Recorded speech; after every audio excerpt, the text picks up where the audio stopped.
we're going to go ahead and get started. So like I said, this is our very first sentence.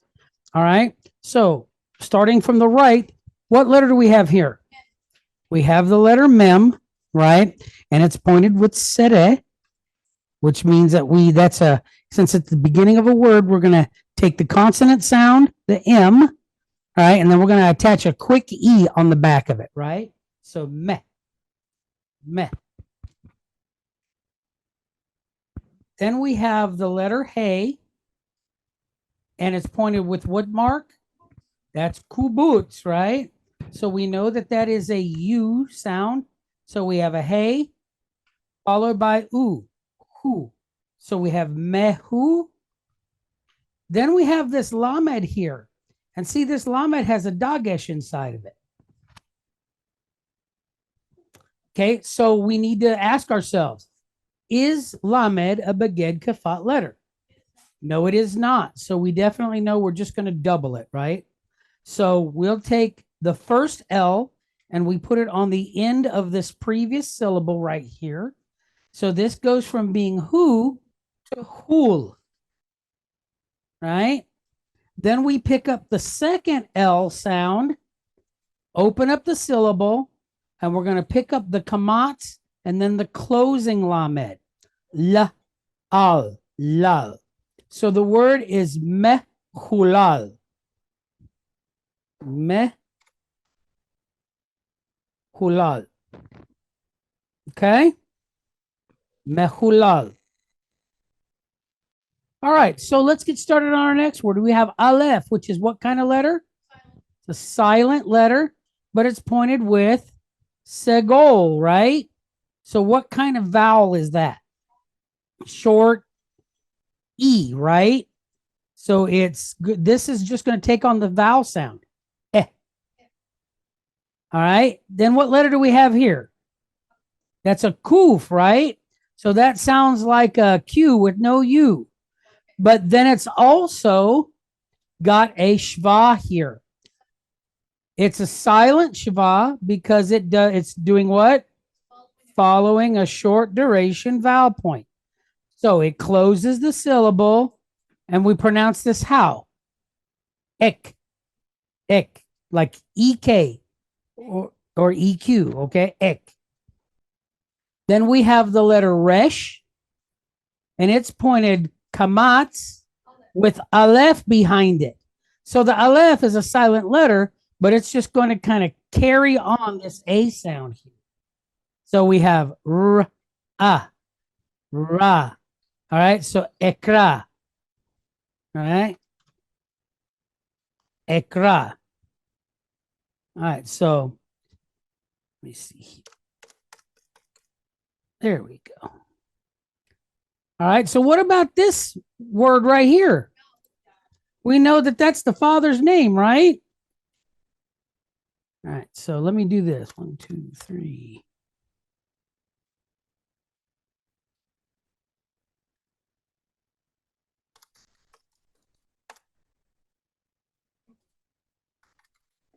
All right, so we have Mehulal Ekra Yawa. All right, so look here. What do we have? We have a hyphenated word here, right? So what's the first part of our hyphenated word?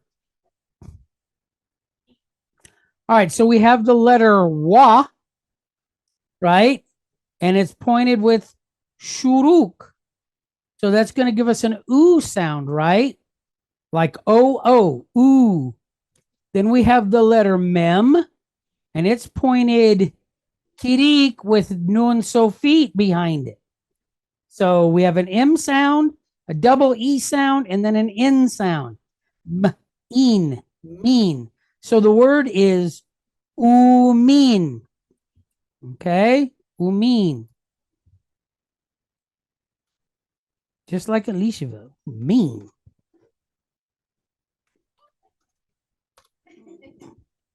They might. All right. Umin.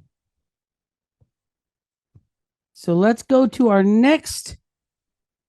next part of our sentence here, the second half of our hyphenated word, right? So we have the letter aleph, and it's pointed, okay, it's pointed holem, right? So what sound do we have there? Oh, so what type of vowel point is it's holem is a long vowel point. So that means that this shva is what? It's vocal. So we have O, then we have a yud with vocal shva. Yeah. All right. And then we have a vait, pointed how? Patach, short duration A, with a yud behind it. So that gives us what sound? Vai. All right. So we have O, Yevai. Okay. O, Yevai.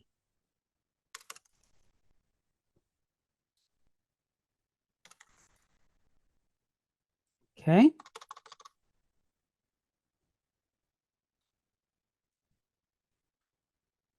All right. So let's go to the last word in our sentence. We have the aleph, and it's pointed with kirik. So that makes what sound? E. Now, we have a wa here, and it is pointed how? It's got dagesh inside of it. Now, we would think that that is shuruk, but it's not because we have kamatz underneath it. So it's being used as dagesh, which means to do what with this letter? Double it, right? So we have this E or this I type vowel. So E, we're going to take 1/2 of this V, put it on the previous syllable. So that gives us Eve. Then we're going to pick up the second V and this kamatz, ba. Right? So Iva. Then we have what letter here? Sheen, right? Because the indicator's on the right-hand side. So we know we're going to pronounce it as SH, right? So we have sere underneath it. What type of vowel point is that? E type. Very good. So it sounds like EH. So we have the SH, EH, she. All right. So we have Ivashe. Then we have Ayin. It's a silent letter, right? But it's pointed with patach, right? So we're at the end of a word, right? This is a silent letter. So how are we going to pronounce this? Ah. Okay. So we have Ivashea. All right. Ivashea.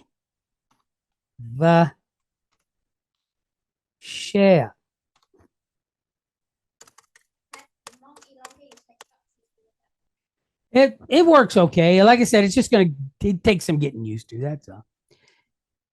The fact that we have, that we work from right to left is what's throwing us off. But anyway, so here's our sentence. We've transliterated it. So let's sound it out together, okay? Everybody. Mehulal ekra yawa umin oyevai ivashea. Do one more time. Mehulal ekra yawa umin oyevai ivashea. All right, so mehulal. Do we have where's our root word here? Halal. Okay. So halal, it means to shine or to shimmer. Okay. So mehulal, it also comes, this is like where we get the word hallelujah. All right. To bless or to praise. Okay. So mehulal, what we're talking about is somebody that blessings come from. Does that make sense? Okay. So we know that we're talking about somebody who is blessed, somebody who is in the business of blessing. All right. So what I want you to do is I want you to write like um uh he is blessed, right? Because we're talking about somebody. All right. So he is blessed, mehulal. What about the word ekra?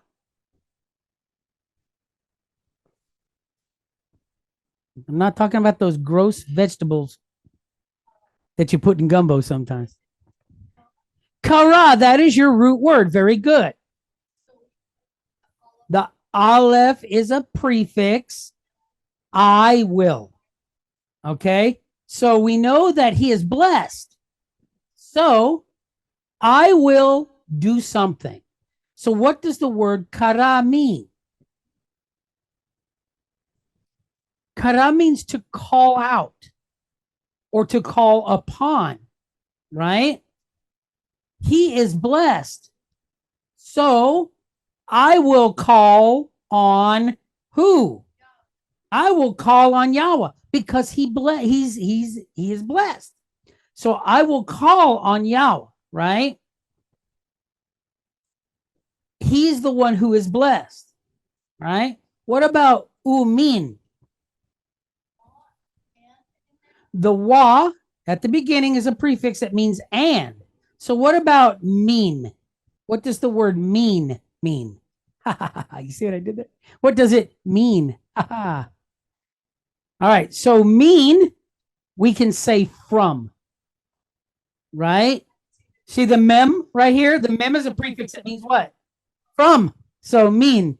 All right. So and from, what about oyevai? What do we have here? And from, what's on the end of our word? Well, you tell me.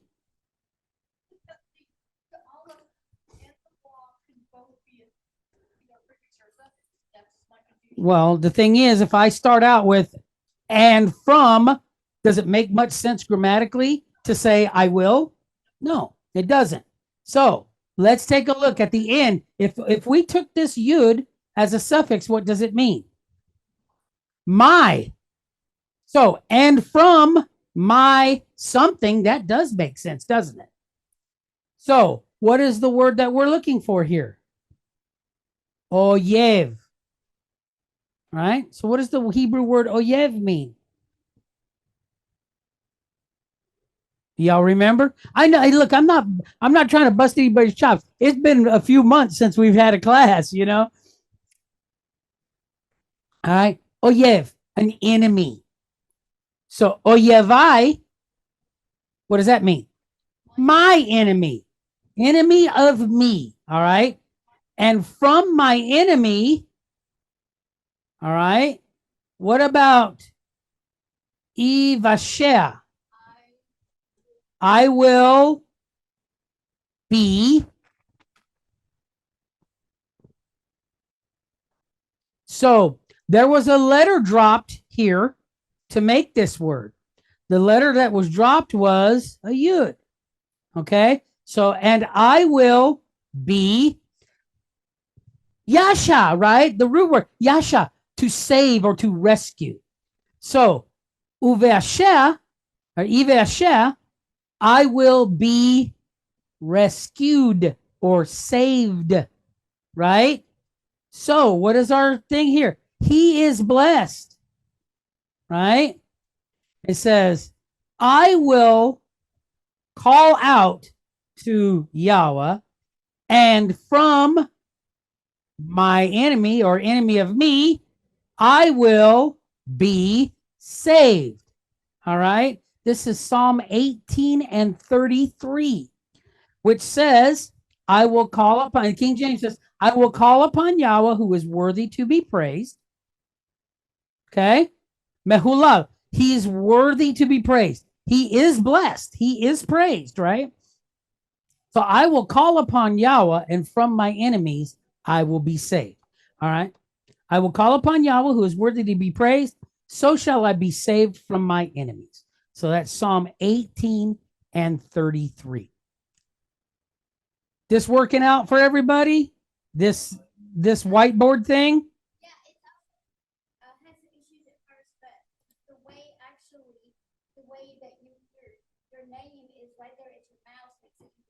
Mm-hmm. All right, so let's move on to our second sentence here.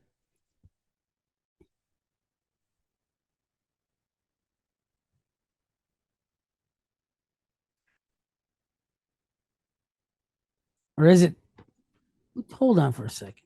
I think I gave you the wrong song. It's a possibility, a distinct possibility. I know it's Psalm 18. Psalm 18 and 3, not 33. Sorry. Psalm 18 and 3. There you go, Brother Yaakov. There it is. All right. So let's go ahead and get started on our second word here, okay? Second sentence. So I'm going to put my text box here. And I'm going to cruise over this way. All right. So what's our first word here? We have an aleph pointed katef patah. So that's what? Just a shortened A, right? So it's ah. Then we have the letter veit, and it's pointed how?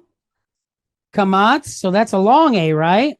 So we have ava, and then we have a resh, and it's pointed chatef patah. So shortened A again. Ra. Then we have the letter chaf, and it's pointed kamatz hey. Ha.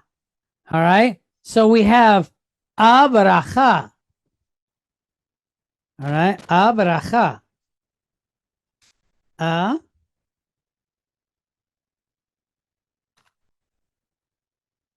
Varacha. Abracha.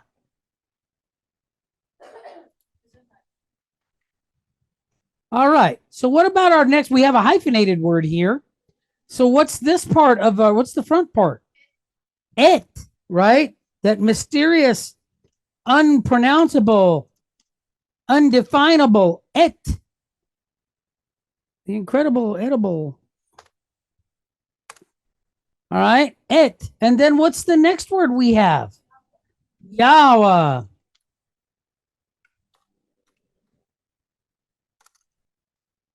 All right. So we have Avaracha et Yahweh. All right. What about this next word here?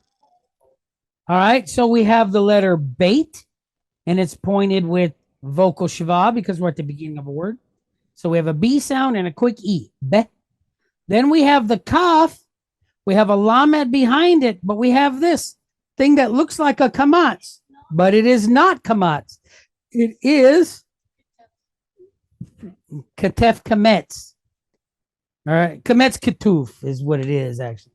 So it makes an O sound in this case. So we have be, kol. Okay. Be, kol. All right.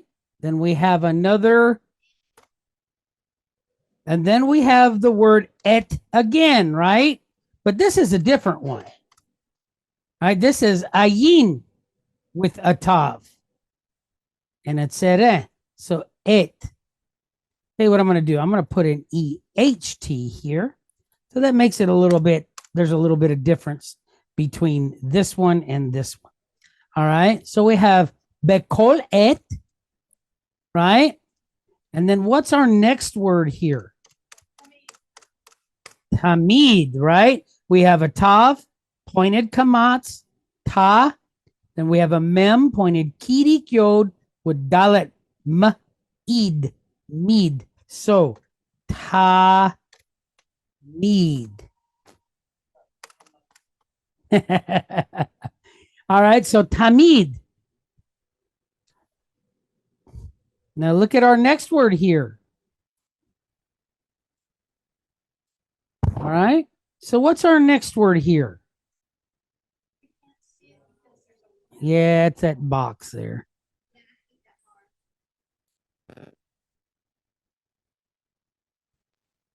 All right, so I'm going to tell you what I'm going to do. I'm going to do it over here off to the side. How's that? Will that be easier, I think? Let's do that. Let's put it over here to the side. That'll make it a little bit easier. All right, so our first word here is what? We have a tav pointed how? It's shva with meteg. So what's that telling us? We're going to put our stress on the front of the word instead of on the end of the word. All right. So how are we going to pronounce this? Te.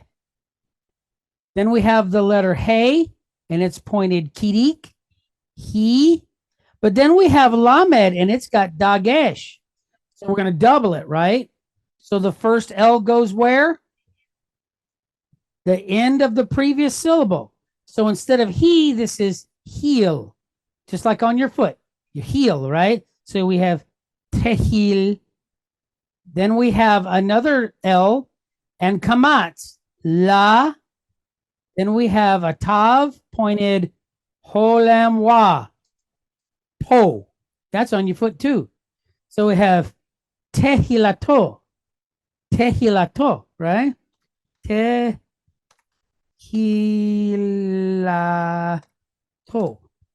Tehilato. All right. And then what's the last part of this sentence? We have the letter bait, right? So it sounds like a B and it's pointed with vocal shiva. So that's what? Be, right? And then we have the letter fe, no dagesh inside. So it sounds like an F, right? But then it's also pointed how? Kirik yod. Fi, right? Befi. All right. Tehilato befi. All right. So we have transliterated our sentence. Let's read it together. We have Avaracha et Yahweh bakolet tamid tehilato befi. Do it again.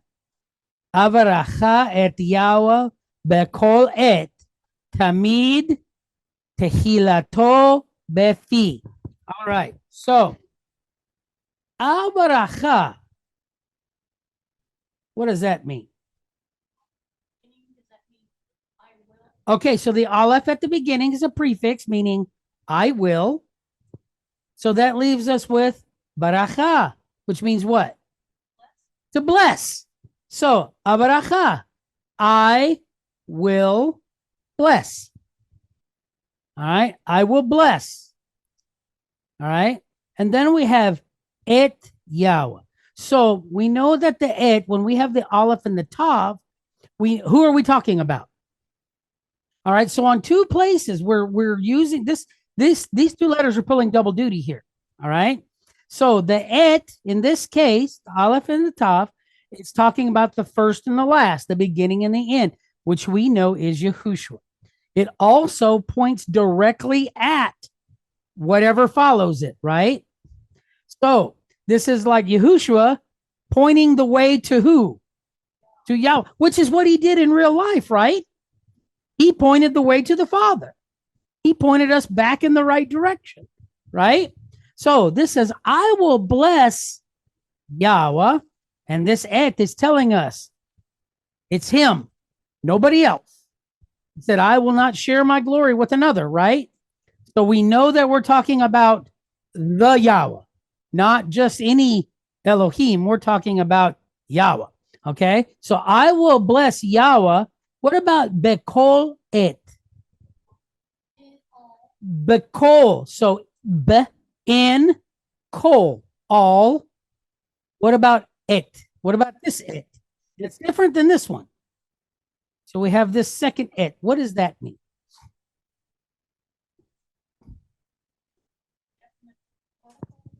Nope. Et, in this case, it just means time in general. Time as a noun, time as a thing, right? All right. So, bekol et, how would we translate that? At all times. At all times. So I will bless Yahweh when? At all times. And right here where it says Bekol, et, we could also read that as in, right? Kol, all, or every, et. This can also be translated as season. So at all times, in every season, I'll bless him in every season, or, at all times, comma. Okay. So what about the word tamid? No. No. What does tamid mean? You're thinking tamam. That's innocent, or she is the mom. All right. So tamid, continuously, right? Like the ner tamid, the lamp that burns. Okay. Tamid. Okay. So continually. All right. What about tehilato?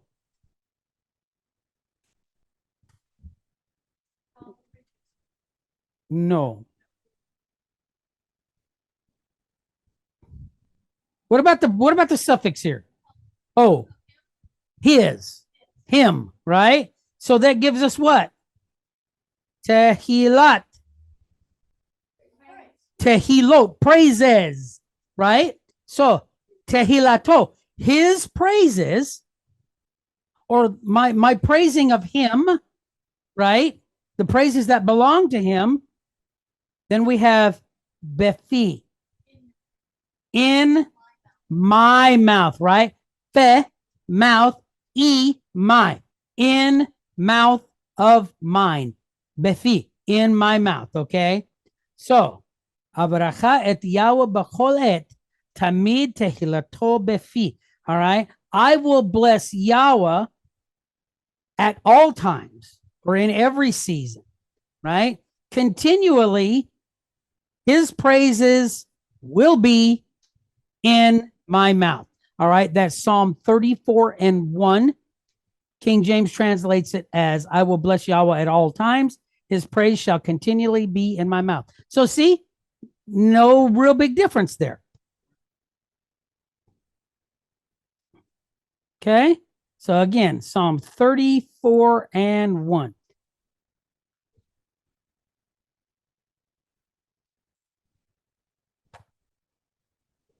No, I did not. I got that from Psalms 34:1 is where I got that from. I didn't get that from TBN. All right. So good job. Is this a good warm up from? We've been off for a while. So I tried to choose some that were going to be simpler, that were going to be a little more simpler, right? All right. So let's take a look at our paleo word here, okay? Yo, what box? There's no box there.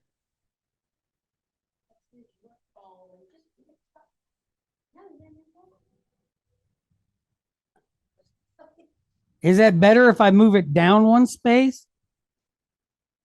Okay. So, what's this first letter we have here? That is ayin, right? And when we talk about the ayin, what do we have? What do we see? This is an I, right? All right. So the understanding, or the translation, or the symbology is understanding, right? Or understanding, or comprehending, or knowing. All right. So that is what we get from there. Just a second. So look at that. Booyah. All right. So understanding. Okay. So what about the second letter here? What do we have? It's the letter bait, and it is what? It's a tent. It's a house. It's a dwelling place, right?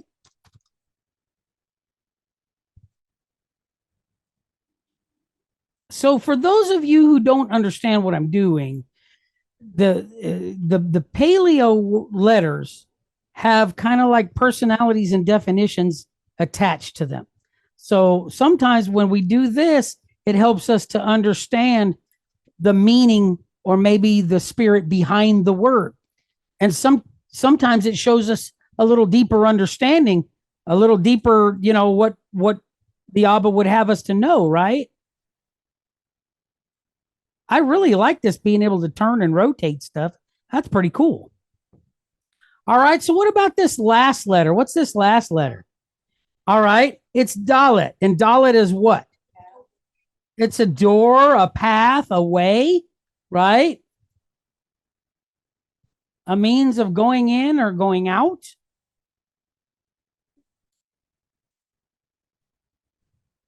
All right. So what we have is,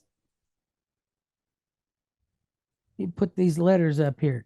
We have the Ayin, right? Veit, and the Dalat. So what is this word?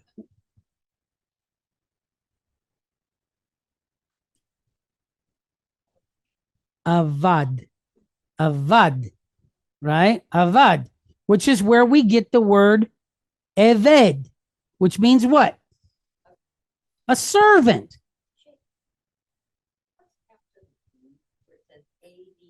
That's an apostrophe. That's what it is. It's an apostrophe. All right. So avad, that's the root word, which is where we get the word eved, which means a servant. Okay.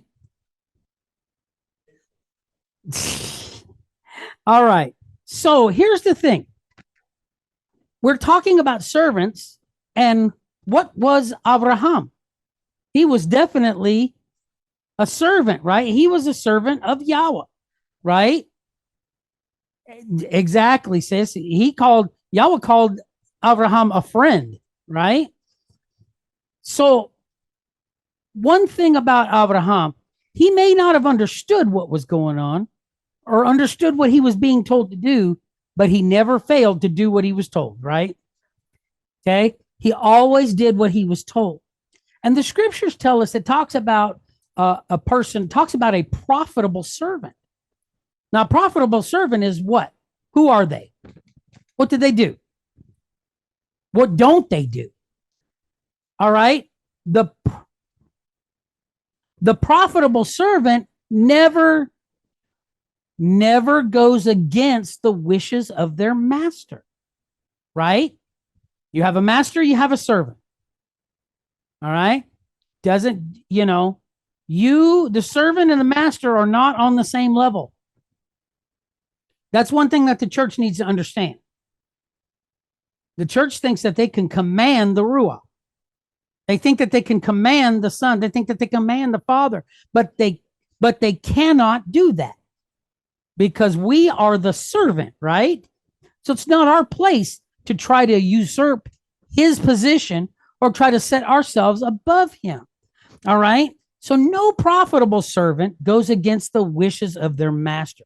So by this same token, by no giant leap of the imagination, right, we can understand that if we want to please our master, we cannot go against his wishes.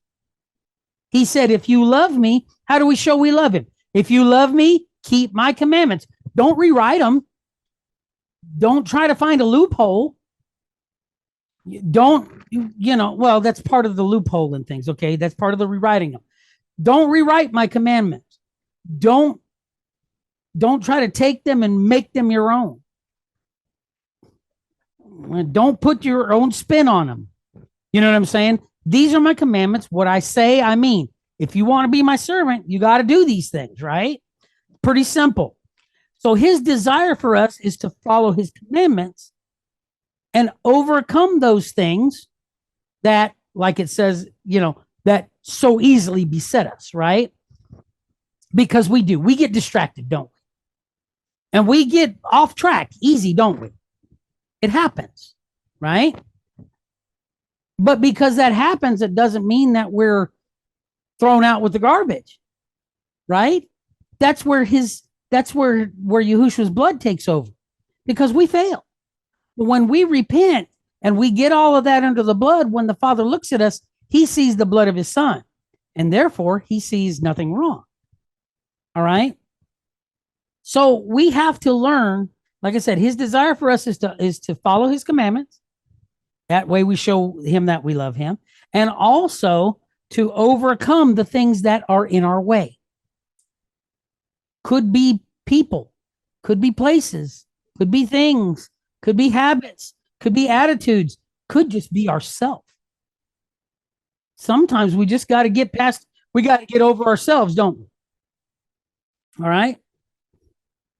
So when we do this, here's what is so cool. This is what I shared with Dad this morning. So when we follow him and we understand the house's way, when we understand the house's way of doing things, right? And we follow it, that's when we're going to hear, well done, good and faithful servant. We got to get to the end of this thing first, though, before we hear it, right? So here's what I want to ask you. If we are a servant and if we're doing this thing the right way, we're going to follow what he says to do. Because after all, how can we operate in the kingdom if we don't understand the house's way or understand the rules of the house? If we don't understand the house rules, right? Now, what it says in the scripture, these are the rules of the house. So in order to be his servant and in order to operate in his kingdom, we have to learn, we have to understand, and we have to take in, comprehend what his rules are. Because if we don't, then he's going to tell us what? I don't know you. How'd you get in here? Because you're not following you're not following the rules. You're not following the script. You're not following the book, right? So you got to go. You're going to have to leave. You got to go. Okay? So that's what he's telling them. So here's what we need to do. Let's be good servants. All right? Scriptures say that no servant is greater than his master. That's what we have to remember. We cannot take ourselves and put ourselves in his place. That's way above our pay grade, right? There you go, sis. I don't either. Because I tell you what, if I've got a hand in it, it's going to get messed up. That's just how it is. I'd much rather have him handling it. Scriptures say that even Yahushua himself, when it all came down, he lifted up to him who did what? Who judges righteously. So anyway, let's understand the house rules, right? Let's understand those house rules and let's follow them so that we'll be welcome into the kingdom. So anyway, that's going to do it for our Hebrew class today.